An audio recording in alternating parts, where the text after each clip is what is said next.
Ассаламу алейкум достор. Кандайсыздар? Мынакей атага жолугуп калдык. Тарыхчы ата экен. Биздин Кыргызстанга күйгөн, Кыргызстандын мындай айтканда атын ушу ааламга дүйнөгө чыгарам деген кишилерден экен. Ушу биздин тарыхыбызды жазып аткан экен. Мынакей ата, ассаламу алейкум. Ассаламу алейкум. Өзүңүздү тааныштыра кетсеңиз. Эми урматтуу көрөрмандарым, угармандарым, сиздерге айта кете турган бир асыл сөздөрүм бар да. Asıl sözlerim degenim. Özünüzü tanıştıra geçseniz birinci. Men özümdü tanıştıra geçsem, atım Hasan, familiyam Temirkulov. Tarih izildөөчүмүн, Жазуучулар Союзунун мүчөсүмүн, İlimler Akademiyasынын tarih bölümünün мүчөсүмүн. Жана 7 мамлекеттен биргелешип чыгарган алтын медалдын ээсимин. Ага кандай себепчи дегеним, benim birinci 2017 yılı çıkan Doğrular Жаңғырығы деген tarihi romanım oşol medalga tatıktуу boluşuma övülgö oldu.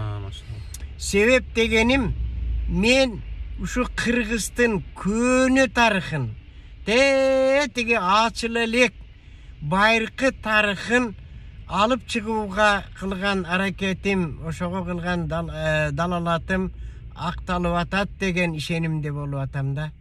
Oşonu bağlaşıp, oşonu misali memleket aralık adamlar oşonu bağlap maga oşol medalды iyi karışkan bolçu.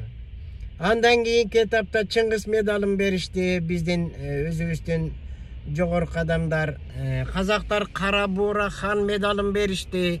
Uşunun bari oşol menin çıkarmamdın tarihi даректүү ийгиликтеринин жыйынтыгы деп билем.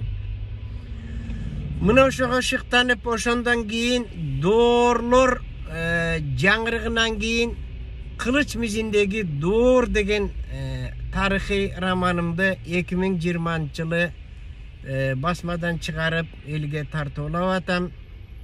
Бүгүнкү күндө дагы көптөгөн кыргыз атабыздын тарыхын ачып чыгарып, бул тарыхтын баалуулугу, даректүүлүгү биздин Кыргыздын тарыхынын ушу Кытай дөөлөтүнөн алынып чыгышы бизге бир чоң өвүлгө болду.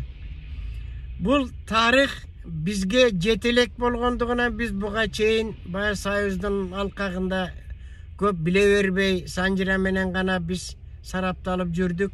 Бүгүнкү күндө тарыхка жетүүгө мүмкүндүк болуп, мына экинчи ошол Кылыч мизиндеги Doğr деген китебимде биздин Тагай атабыздын, Байтике Буğday аталарыбыздын, Адигине Муңгуш аталарыбыздын, Сарыуттун Төңтөртүбөй Кыркуул Тогунайларын бардыгын тарыхый даректеп ачыкка чыгарууга мүмкүндүк туулуп атат. Урматтуу көрөрмандар, угармандар, эгерде кимде ким кызыктар болуп, ушул бир тарыхты уландырайын, канат бутак болоюн деген кадырман угармандар, көрөрмандар болсо, кабарлашууга, силер менен баарлашууга, Кыргыздын дөөлөтүн мынан да жарыктап ачып чыгарууга мен макулдук берер элем. Жанагы 1600 жыл башкарган жөнүндө айтса кетсеңиз, ошонун далилдерин. 2017 жылы 12 апрелде мен биздин ошол кездеги маданият министри Түгөлбай Казаковдун алдына Германиядан алынып келген. Биздин заманга чейин 900 жыл, биздин замандын 700 жылы, же болбосо түгөлдөп айтканда 1600 жыл биздин эле кыргыздар Атлантикадан Тынч океанга чейин бийлеп тургандыгын далилдеген тарыхый картаны мен Түгөлбайдын колуна тапшырган элем.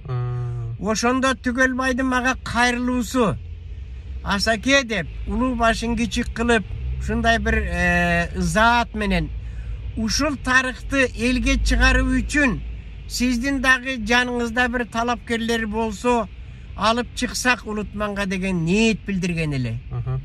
Мына ошондо мага айтканы бир 5 адам болсо деди. Мен ошондо айткан элем. Ой Түкө, Кыргызда 7 деген ыйыксан бар. Мен 7 киши алып келейин деп Мына ошондо тарыхчылардан, санжырачылардан, манасты таануучулардан чогултуп 7 адам менен биз ошондо урутманга чыккан учурубуз болгон.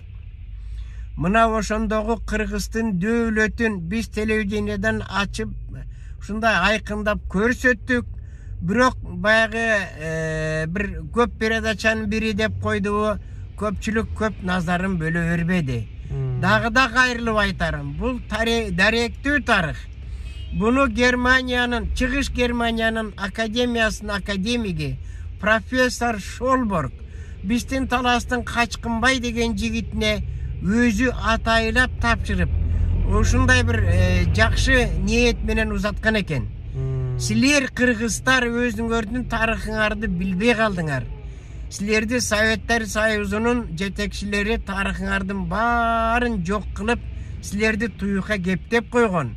Эми көзүңөрдү ачып, көрөнгөңөрдү тапкыла деген бир жакшы асып пикири менен ошол картаны берип жиберген экен. Эми азыр менин колумда ошол тарыхты дагы далилдей турган 748-жылкы, 840-жылкы, 915-жылкы, 1020-жылкы, 1121-жылкы, 1224-жылкы карталар бар. Бул карталар көңүлдөрүнө кетпесин биздин Кыргыздын бир окумуштуусунда, же болбосо бир академигинин колунда бул даректөө карталар жок. Буну өздөрү деле моюндап отурушат. Бирок бул картаны бир кайдыгерле бирөө жазган эмес, бул мамлекеттик деңгээлде чыккан карта. Мына ушул карталардын тарыхын терең изилдеп биле турган болсок, биздин Кыргыздын дөөлөтү көк асмандай бийик, көк деңиздин түбүндөй терең экендигин биз аныктап айгинелеп билет элек. Дин боюнча бир изилдеген немелериңиз барбы? Көз карашыңыз кандай? Дин боюнча бул биздин исламдын улуулугун, исламдын аруулугун, исламдын бийиктигин, исламдын тунуктугун ачып көрсөтө турган менин колумда бир китеп бар. Курандын математикалык сырлары деген китеп. Бул китеп Казакстандан чыккан. Бул китептин ичиндеги таалимин биздин бул ислам дөөлөтүнүн көп эле адамдары биле бербесе керек. Ушул китепте айкындалган бир маселени мен айтар элем. Дүйнөнүн бардыгы окумуштуулар ушул китепке өздөрү ниет билдирип айтат. Эгер Куранга ушу дүйнө жүзүндөгү адамзат колдонгон илимдин баары Куранга түшпөсө, биз бүгүнкүдөй илимдин бийиктигине чыга албайт элек дейт. Ушунун баардыгы дейт, ошо Алланын амири менен Куранга түшкөн деп өздөрү далилдүү фактыларды көрсөтөт. Жанагы китептин өзүнүн аты айтып турбайбы? Курандын математикалык сырлары деп. Ошол китепте бүт, мисалы астрономия, бул неме ким биология болобу, химия болобу, высший математика болобу, кыскасы бардык илимий предметтер ошол Куранга түшкөн экен, Алланын амири менен. Анан жана Менделеевдин элементтери 108-112 деп коебуз. Ушунун баары Куранга түшүптүр. Дал ошо китепте ачык айкын далилденет да. Анан Менделеев мени уктап атып түш көрүп, анан түшүмдү мен аям менен алгам дейт. Андай эмес экен. Курандан урдап алыптыр. Эми Курандын дагы бир акыйкаттыгы, айкындуулугун ушудан билсек болот. Илимий көз карашта жер шары 360 меридианга бөлүнүп турат экен. Мына дарбыстын кабыгындагы тарам-тарамдай болуп, ошол ар бир меридиандын ортосу 4 мүнөттүк убакыт экен. Ошондо 360 меридианды 4 мүнөткө көбөйтсөк 24 саат болот экен. Эми ушуга байланыштуу айтарым. Ушундай бир белгилеп кетерим. Азан чакыруу узактыгы да 4 мүнөт болот экен. Ошондо моногу биринчи меридиандагы адам азан айтып бүткөндө, экинчи меридиандагы адамдын убактысы келип, ал азан айтып баштайт.